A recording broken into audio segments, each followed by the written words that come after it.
Church as usual. Can't you tell by the music, bro? Can't you tell by the love you felt before you took one step through the door? And that next level teaching got us reaching higher every week. Frequent flyer, speaking life despite deceased and vibra. Meant to we in cause he's inside us, not a private party, you're invited. Come in tired, believe inspired. All generations, even cyber. Find us on the web like these some spiders. Let's slow it down so you understand how it's going down. Up in here, there's one brew. Gotta love everybody that comes through. Then doors, in short, grace is what we endorse. Faith is what we help bros. Welcome to the fam center, you know.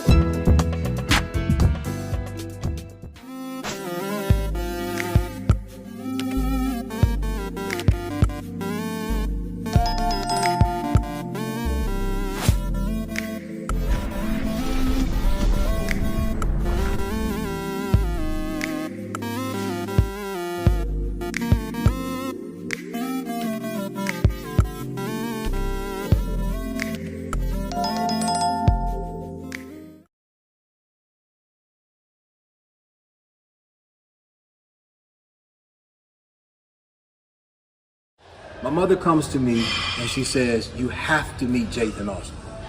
And I'm like, why?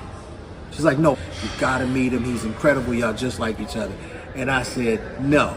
Little did I know that while I'm saying no, his mother is telling him what? You have to meet this guy named Jonathan Miller. Jathan, you guys are just alike. You're gonna be so close. I'm like, yeah, no, I don't wanna meet him. Then I'm in Dallas, Texas, and I'm preaching at the Potter's house. And my boy Kevin Caldwell is like, yo, I got my guy coming in. His name is Kevin Duhart. This dude is a monster preacher, right? I come in the room, Duhart's in there. We both size each other up. I'm looking at him like, I don't like him. And little did I know he was thinking the same thing. I don't like this dude. Then, when I was 15 years old, my greatest enemy in the world was a guy named Kenneth Lee. The greatest enemy. I mean, the enemy of I was He-Man, he was Skeletor. Greatest enemy of all time is Kenneth Lee. And I laugh about all of these stories because now the three of you guys are my best friends. And I legitimately mean that. We have victories together. We fought wars together. We've gone through high times and low times. Many people admire our friendship. They admire our relationship. But what they don't understand is how much we've all experienced together. Even though it's humorous, the beginning of it all, it's like the Lord allowed us to be baptized. Let's talk a little bit about this. What are the true qualities of what a friend represents? Because everybody thinks that a person is a friend based on taking pictures together. That's all cool. But photo filters don't define friendship. So Pastor Jay, like, what do you think? You gotta be forged in the fire. You know, I don't know you till we fought some battles. Like, all of us actually grew after we had some battle scars. And I'm not talking about battle scars just for life. I'm talking about battle scars with each other. I remember this one time we were coming back. I can't remember what trip it was. I think we was in Dallas.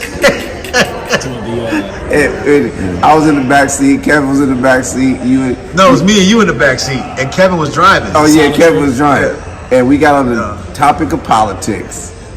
And I said something to Lee, and Lee just basically cursed me. It was like, nothing you do is gonna work until you apologize to me. And Jay was like, I ain't apologizing. I ain't apologizing to you. But yeah, I mean, it was those times, and then bringing back those relationships that now you know who you with. Legitimately. I think relationships for me, what I've learned in all of our time together is investment. It takes money. It takes time. It takes intentional phone calling. We all live in different cities for the most part. It takes planning, strategic planning to come together. Like right now, we're shooting this in DC, coming together intentionally, saying, "Hey, we're gonna connect." I think intentionality is investment. Absolutely. So that's what I've learned. Investment. If you want a good relationship with anyone, you got to invest. But especially with pastors and leaders. I think we're so used to people investing in us. One of the best ways we can do is invest in our relationships. If you are a person of investment, then it's not a social media thing. Not at all. Look, wait, stop right there. Because reality is, when we're around each other, a lot of times we forget to take pictures. And it isn't that we're saying like, oh, we don't want to take pictures. It's just no. It's such an organic connection, and the investment involves a great deal of sacrifice. So because of the measure of sacrifice, we're just excited to be in each other's company. What have you learned about sacrifice, Pastor Lee, and just how important it is? Because I feel like you've been one of the most sacrificial people when it comes to family and friendship. Well, sacrifice comes from your heart. You have to, there's a lot of people walking around. They've had so much turmoil in their life that they've put walls up. But when you are truly genuine, and a lot of people don't believe that folks can be truly genuine and really care and not have an agenda. So I think sacrifice helps people to see that I'm willing to stop what I'm doing to make sure you're good. And we've all experienced that, and we've all gone through that. And I appreciate all of the sacrifices that my brothers have done in order to help. Well, shoot, all of us at one point or another have experienced some measure of tragedy. And all four of us have had to drop life to go over there for our brothers. So when you talk about that, Duarte, sacrifice and intentionality, if you're an opportunistic person, then you don't understand the measure of selflessness you have to demonstrate. Talk about that a little. Man, let me tell you something. Tragedy, loss, not just tragedy and loss, but even victories. It takes a lot to stop what you're doing to celebrate somebody else and go beyond the text. Like be in person, being there. That secures relationships. In a time where we're so social media driven, it's easy to hide behind an iPhone, have a conversation, build a whole relationship with a person that you don't see. It takes a lot to remember how to do relationships right. And that is in person, that is time. And so when it comes to sacrifice, man, whether it's loss, somebody lost a loved one, we had to be there, or perhaps a victory, we had to be there. That was a sacrifice for it. But it's worth it. It's worth it when you think about what you gain from the relationship. I'm not talking about materials. I'm talking about just having people you can depend on. You know what I mean? It can't be material because it was a time when none of us had too much of nothing. Talk about that. Real talk. I think that's the beauty of our relationship for me, is that it's transformational. It's not transactional. There's a reciprocation that we all have for each other. So it's not about give and take. It's not like we go out to eat.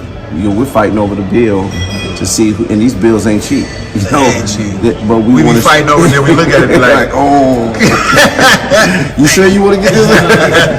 But I love that about us, that we're there for each other in a real transformational, authentic way. It's not manipulative. It's not like I'm doing this for you so you can do something for me. It's we're truly there for each other when that person needs it, and it's not about when you're gonna do it for me. None of us have that when are you gonna do it for me type attitude, and I love that we can celebrate each other. Like, that means everything. There's no jealousy within our circle. You know what, for me, man, and this is from my heart, we're not jealous of one another, which is crazy to think that friends would even have to have that conversation. If people claim to be friends, the fact that they think they would have to have that conversation. Whenever you guys win, it makes my life better Because if your life is better, my life is better. Sure. The less things you have to worry about, the less things that have to trouble me. The more victorious you are in your finances, your family, your fellowships, your faith, your church, then that's a celebratory thing for me, because if you're going through, I'm going through. Yeah. Right. You know what I'm saying? When Pastor Lee's father passed, rest in peace to one of the greatest men I've ever known, John Lee. When you cry, it touched all of us. Right. Kevin was on the next flight Yeah. here. You know, Jathan's driving down. And when I think about that, I'm like, man, he's not okay. I'm not okay. But at the same time, when you won your election, all of us were like, we good. Because you won, you don't have to worry about it. Jathan, you just made an incredible sale of some property that you own, blessed your church, your family. It's exciting when I see that. When I see what God is doing for you at The Rock in San Antonio and in Houston, it increases me. People don't talk about what seeing friends win does. Sure. And, you know, Pastor, you can talk on it a little bit, just the importance of the celebratory aspect of celebrating. If that's really your friend, how are you supposed to celebrate? Well, you know, we got a lot of people who get on social media and say, these are my covenant brothers. And we've talked about it in the past. Covenant it is one thing. Some people are more convenient. They're just doing it for the. They're not covenant brothers, they're convenient They're brothers. not covenant brothers. They're convenient brothers. Meaning, I'm only your friend because you can do something for me, and I'm only in your life for opportunist reasons. But when you have somebody that you're covenant with, it really is. Hey, man, I'm here for you. I know you're hurting. When my father died, that was a low time for me. And to have my brothers there praying me through, helping me through, it took a lot of weight off of me. I think also for me, it's like we know each other's stories. Yeah. You know what I mean? So it's yeah, I'm there for you in difficult times and triumph, but I know your stuff. Yeah. You know my stuff. We know each other's stuff. We know each other's bins. You feel what I'm saying? And I think until you can be authentic with where you struggle with another, Doc, that's not a real covenant relationship. That's an opportunity, but that's not a relationship. And so, you know, I think we've been together so long. We know each other's bins. We know each other's stories. We know a lot about one another. And being able to call somebody when you say, hey, man, I'm not doing okay. Yeah. You know, because as pastors, we always got to show the faith of God, the favor of God, the strength of God. But we're still human.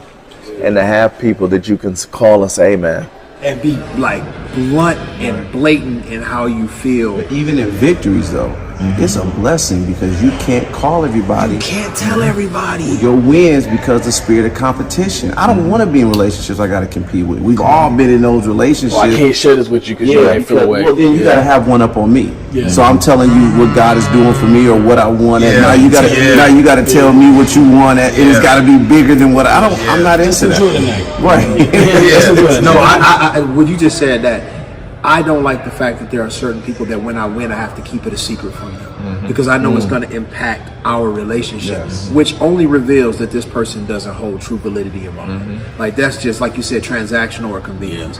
Because what a joy to be able to say, "Hey guys, I just got nominated for a Grammy," and all of y'all like, "What?"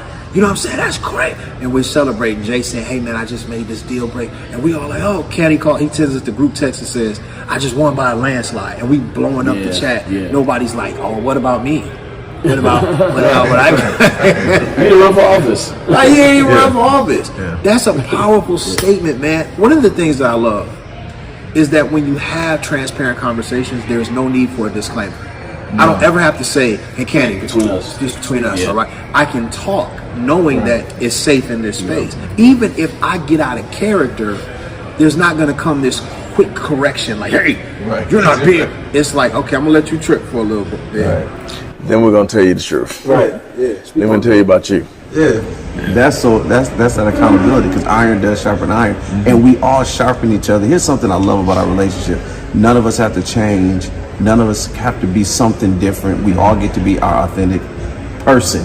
You know what I'm saying? Like Jonathan's Jonathan. We were walking today and literally 2 young ladies, they recognize him and they're like, oh my God, you changed my life. I understood my role. I just fell back. They don't want to see me. They don't want to talk to me. You know? Yeah, you know, I'm not like, hey, excuse me, my name is Jason Alfred. I'm his friend. My church is in in Vegas. I just something I change people's lives as well. I preach. Yo, that's a fact. We were at an event one time. I was with Apostle, man. You was there too. It was a gala we were at. And there was a young pastor who ran up to Duarte. He was like, "Oh my God, man, your ministry is just, you don't understand it." You know, Kevin is so compassionate. "Oh man, young man," he turns into a father. "Young man, oh, it's such an honor to be. Oh, young man." Everybody's a son. But at that moment, I was out. I was like, all right, that's for him. I wasn't like, "Excuse me, I too am a dad." Right. I also. Excuse me, I have $1 million. You know, female. Have you heard of me? YBJ. It's the I'm truth. kind of a big deal. It's the truth. That's one thing I love about it is we all know when to fall back. Yeah. That's important. Yeah. Because you got to know how to play your role. Yeah. One time I was preaching in Dallas for something that the Potter's House had with the young people. I got off the plane and came back home, and Pastor Lee had to preach in Indianapolis at his godmother's church, Sister Ann's church. Her church isn't a large church, probably about 50, 60 people there. He's like, "Bro, I got to go do this for my godmom. Go with me." Now, bear in mind, I just left one of the most prominent ministries in the world, doing something for the young people. I went with him. He's got to preach, and he asked me to play keyboard for him. They had a Casio, Target, Walmart keyboard with missing keys, duct tape all over it. And I just left the height of heights. I'm at Bishop Jake's church, and now I'm in the little church playing a broke keyboard, and they down there, "Victory is mine." Victory. But you know what? It wasn't for me to be like, this. How dare he bring me to such a... I played that keyboard, Candy preached them people under the pews, and we left because you got to know how to serve each other. You know what I'm saying? I fed you good too. We went to Roof Chris or something So we that went to day. Rooster Creek. That was good. That was my favorite. That was my honor. Yeah. So let's get into this, man. Disappointment happens in relationships. There are people that let you down. How are you able to keep your heart posture right because I mean it's a blessing that we have each other. But let's all be honest, we've all still dealt with betrayals, disappointments, hurt outside of our camp. How do you keep your heart soft when you have something of that measure happen to you where you've been betrayed? Because a lot of people that are watching this right now, they want friendships and relationships, but they're afraid. How are you able to maintain that heart? Then for me personally, you know, I'm a processor. Yeah. So unlike most people, you know, they're rapid fire with their responses, I have to take a minute. I sit back, I think, I calculate, I process, I ask questions, I'll ask my friends questions, I'll consider all of the different avenues that I may have been a part, what I may have contributed to that, and then I'll make my my decision on how I'm gonna move forward. I think the key is to forgive quick. Yes. While you're processing, forgive. Yeah. I love that. While you're processing. Yeah. I gotta forgive you, but I'm still working some things out. I can't process forgiving you. I have to forgive you while I process. That's good. That's real good. You know what I mean? The other thing too is knowing what you're dealing with. Jesus knew that Judas was a devil. And even though he knew Judas was a devil, he still loved him in spite of what he was. And so, and then Peter was the one who said, "I'll stick with you." And he said, "You'll deny me." And he did, cussed and separated himself. But yet Jesus restored him back 3 times because he didn't want Peter sitting around with this disappointment. You got work to do.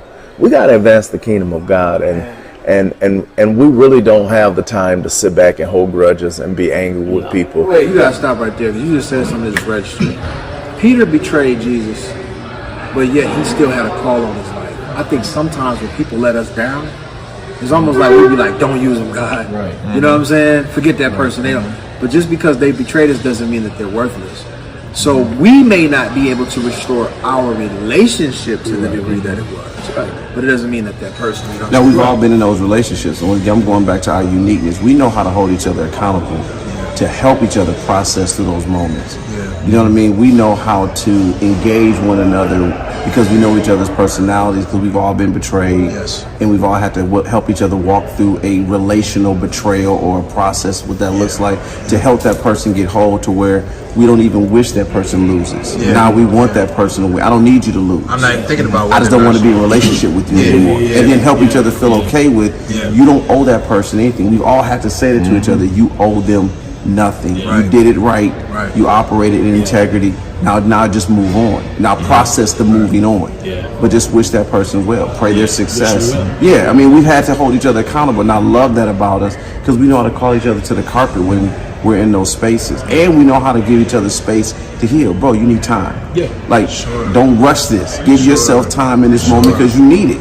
Yeah, Jathan knows this situation. There was someone who I love dearly that really, really hurt me bad. Like, accused me of something that was preposterous. And I was tight. It was a bad It was ugly. I was tight because I was devastated. Like, I'm like, I love this person. I can't believe they would think this. And of course, they try to resolve it. But even though I forgive them, I was like, oh, no, I'm done. I was tight. Jay said, I understand you. Basically, repositioning the person and restructuring your interaction with them, but you gotta let it go. You can't just say, oh, I'm not going. You said you got. I didn't want to hear that. Because honestly, I was like, I don't care if I ever speak to this person again. But that was going to hurt me. You know what I'm saying? I always say this. You're not holding a grudge. The grudge is holding you. It's holding you. So you got to, for those that are watching right now, man, I'm going to look at the camera and say this. You have to learn. People are going to disappoint you and betray you. But what if I would have allowed the disappointments and the betrayals of my past to keep me from loving? I would have never met y'all. Because we always let down in our 20s, you know what I'm saying, our early 20s, whatever. So then God blesses you with relationships. Number one, you learn I'm never going to do to other people what others have done to me. You know what I'm saying? That's the goal, you know what I mean? That's the goal. I think holding each other accountable in those moments, being transparent, say, hey man, listen, this is your, especially the thing that we're all pastors. So as a pastor, as a leader, as a shepherd, you're going to have members that do the same, you know what I'm saying? And so oftentimes, you know, we have to hold each other accountable there, what it's like to be betrayed within your own congregation, within your leadership, you know what I'm saying? So you guys have kept me from a lot of stuff, you know, even more recently, you know, some stuff I had to walk through. I'm a man's man, you feel what I'm saying? And you guys have to help me walk through how to, but here's the beautiful thing about age, as we are aging together, is that we have history with God. So there's some things I know now, I don't have to respond to that. God makes that well, you know what I'm saying? And relationally, I'm glad I'm a person in relationship with other men with history with God. No, you know what, man? Accountability, right? Having to hold each other accountable. You spoke on, I want you to speak on it some more. If you really are a friend, you have to be humble enough to accept that these people have my best interests at heart. So if they critique something I'm doing wrong, because I claim to trust them, I got to be receptive to what they're saying, even if I don't like what you're saying. What's so powerful? I mean, this just recently happened here. I'm getting ready to buy a building. You know, I'm like convinced this is the building that I need to buy. But this building is going to require so much work, and it wasn't in the area the Lord told me He was moving me to. And Jonathan called me. He's like, man, I know you're getting ready to do this, but that is not what God said to you. And I didn't want to hear that. I'm like, you know what I'm saying? Like, you know what I'm saying? But it immediately testified. It was like the Lord reminded me, I have a miracle for you, and you're going to mess it up. I sent your friend, and it doesn't even have to be God said. It's a friend reminding you, this is what you said. God, I'm holding you accountable to what you said God said to you, because I know you hear from God. I've seen the history, because you got history with God. So that level of friendship, that level of covenant, that is powerful, because it would have cost me. God knows, listen, and we be in our feelings sometimes. I don't care, we're men of faith, but sometimes we feel the pressure. I was, you know, in transition of homes, and housing market was bad, and I was getting ready to make a poor purchase in my frustration, and Pastor Lee, Pastor Jay both rebuked me, and they both were like, hey, that ain't what God said, Don't do it. And I just snapped off. Y'all don't know what I'm going through. I'm so frustrated right now. Neither one of them went on that emotional roller coaster with me. I was like, yeah, all right, after you get done, that's still the wrong decision. So make sure. And I look at where God is taking me now. Had I not had my friends, or in moments where I was just like, Kev, man, I don't know, man. I don't feel. You're like, well, Jay, and he going to his historian and. You know, in Greek, Yahweh Elohim will supply for you and his Elo Shram and see, but then I'll hear him and I'm like, he right. Even if I don't say to him, he's right. I know he's right. And I can't deny it. So that level of accountability is really important. Well, Naaman had the assistant that was with him who said, The man told you go dip in the River Jordan, and if he would have told you to do something great, you would have did it. Right. Go do what the man told you to do, and he got his miracle.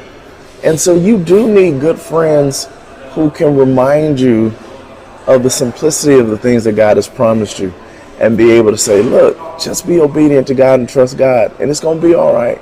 And so many times, so many people need to hear that. From people who are not, some people don't want to see you prosper, so they'll give you bad advice or give you emotional advice.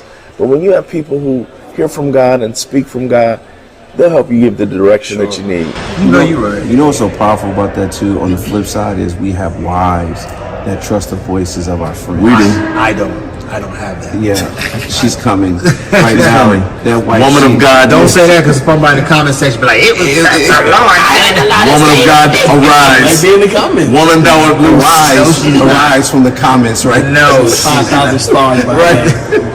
No. She's got a blue check. I see it right now. Oh, God. Somebody's paying for a blue check. But no, go ahead. That's the truth, man. No, it's a real blessing that our wives don't compete with our friendship. Yeah. They're not jealous. My wife's pushed me. You have to go. Why aren't you going to be with your friends? That's priceless.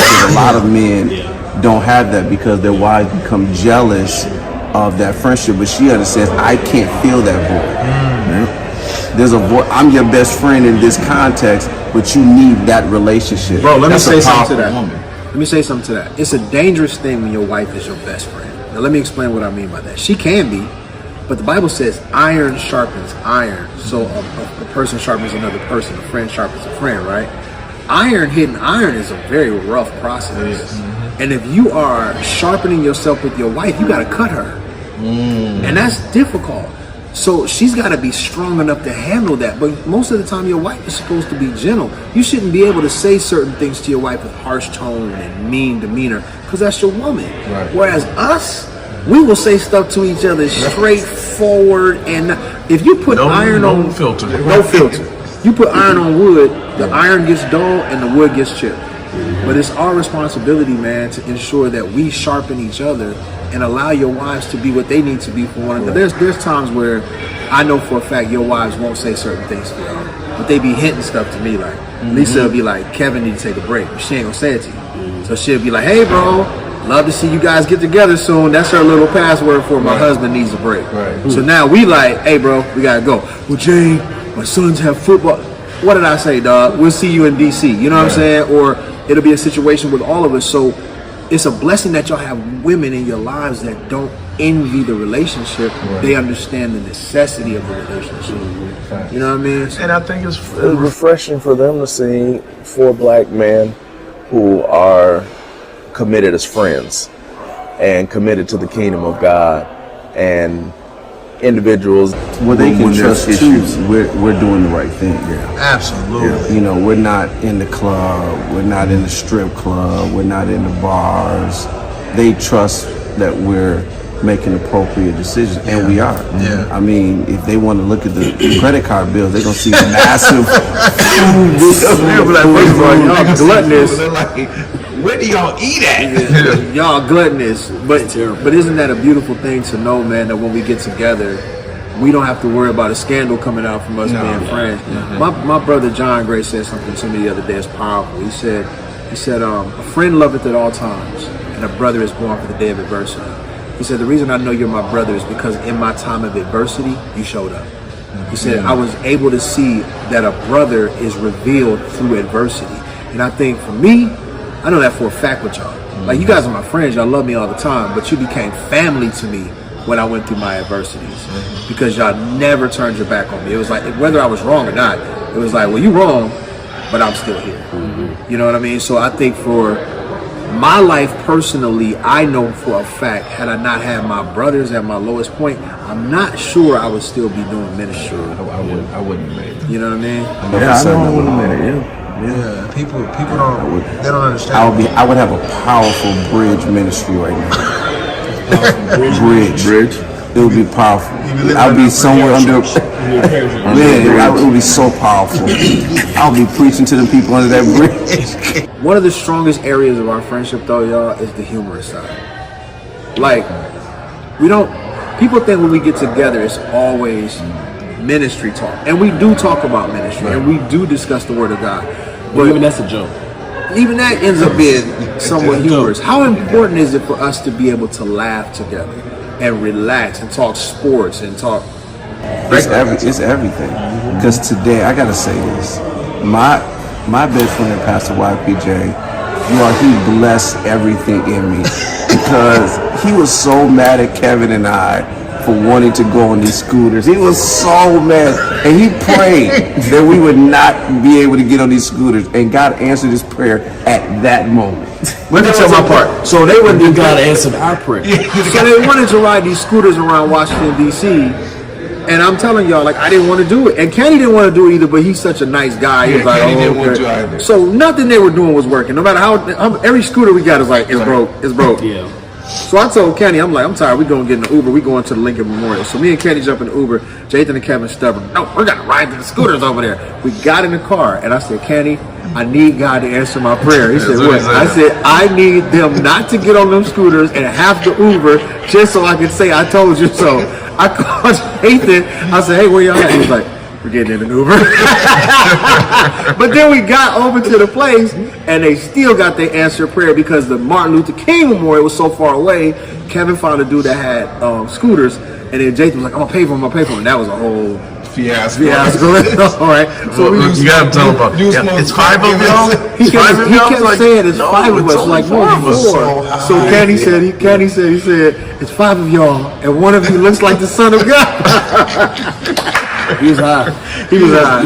So we get the scooters. Now, bear in mind, I ain't rode a bike in 30 years. I get on the scooter, man, and I do not know what I'm just shaking and rickety. Kevin and Jathan get on these scooters, and they gone. Kenny is taking his precious time. That's like, right. I am too valuable. If I fall, it breaks. I'm going to the emergency room. And I didn't need nothing to happen to me. So my wife would be like, can't let you go nowhere. Motorcycles. If I fall, it breaks. Listen, we start going, and Kevin goes up and hits something and falls into the chain. I didn't fall. You almost did. You was hanging on that chain. I was hanging on that chain. I The said, chain broke my so fall. Jathan think I'm kidding. When I saw him fall, I said, God, I'm sorry, but if I fall, I'm too bad. I started praying in the tongues. I started praying in the spirit. Praying in the spirit. I started praying. I was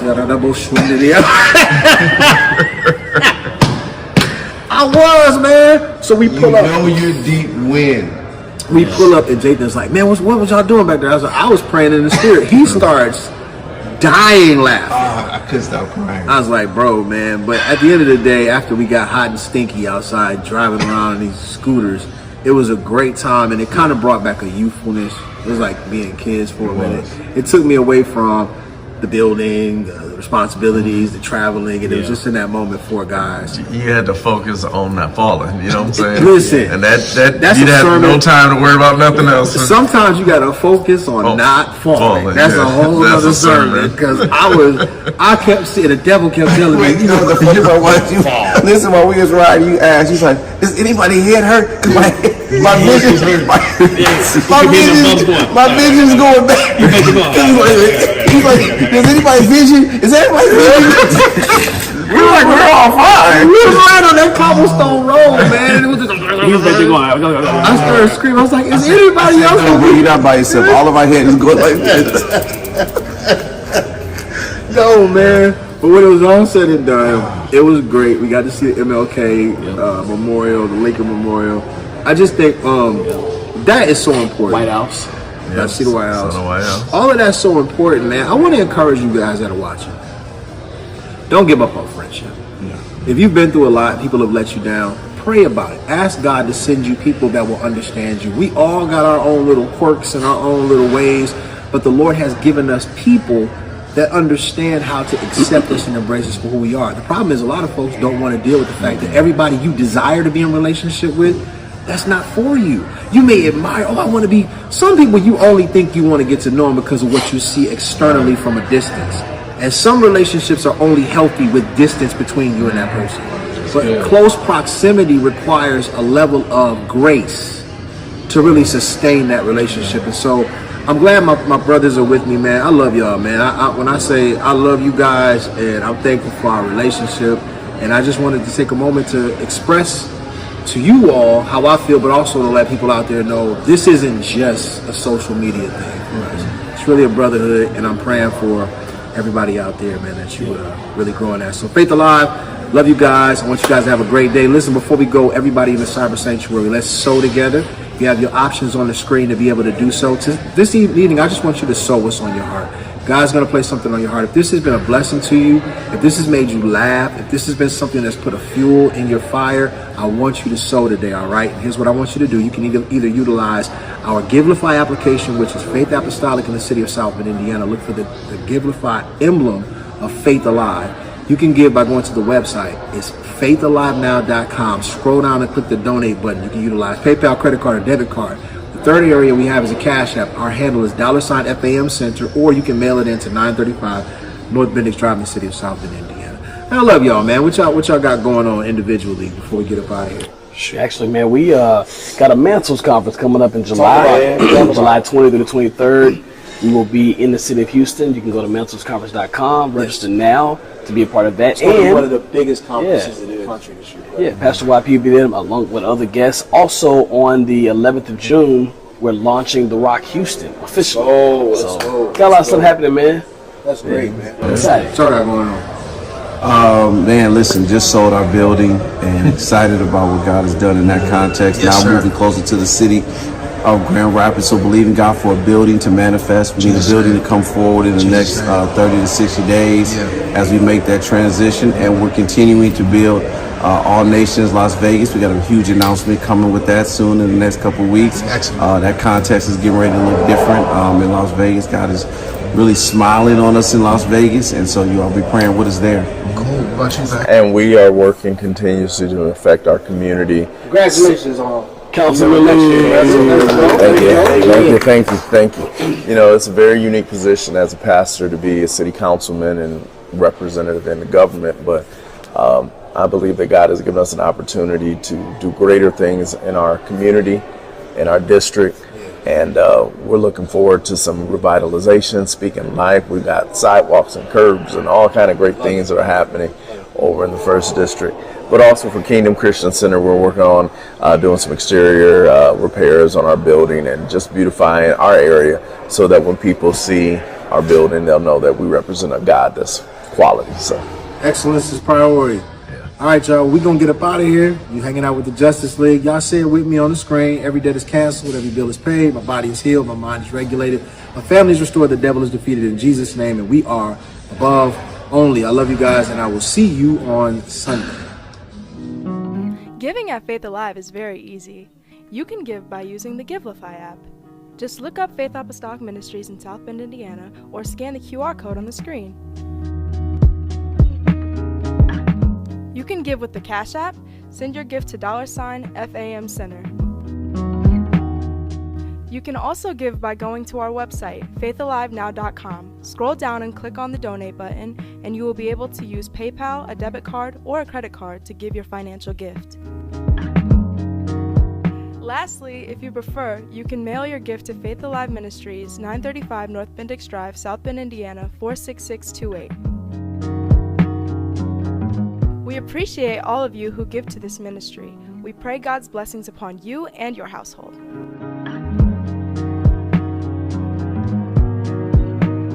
This ain't church as usual. Can't you tell by the music, bro? Can't you tell by the love you felt before you took one step through the door? And that next level teaching got us reaching higher every week.